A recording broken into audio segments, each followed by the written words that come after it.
পূর্ব বর্ধমান জেলার ভাতার থানার অন্তর্গত খুলনা বানেশ্বরপুর এপি স্কুল পরিদর্শন করলেন জেলার প্রাথমিক সংসদের চেয়ারম্যান মধুসূদন ভট্টাচার্য। এদিনে বিদ্যালয়ের শিক্ষক শিক্ষিকাদের সঙ্গে কথা বললেন তিনি। পাশাপাশি বিদ্যালয়ের ভেঙে পড়া শ্রেণীকক্ষ দ্রুত মেরামতির কাজের আশ্বাস দিয়েছেন তিনি।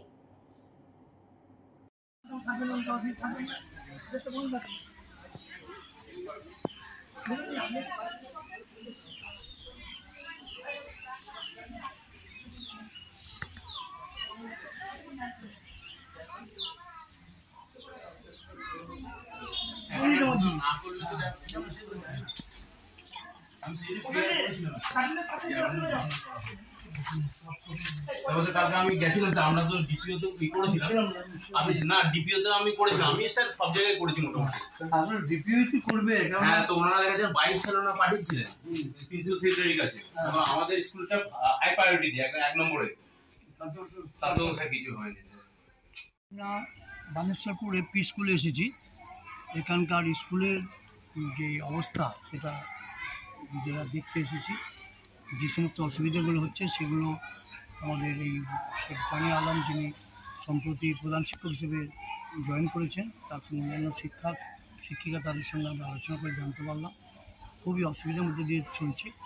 এবং এনারা ডিপিএসসির মাধ্যমে সর্বশিক্ষার ওখানে আবেদন করেছেন আর্থিক সাহায্যের জন্য।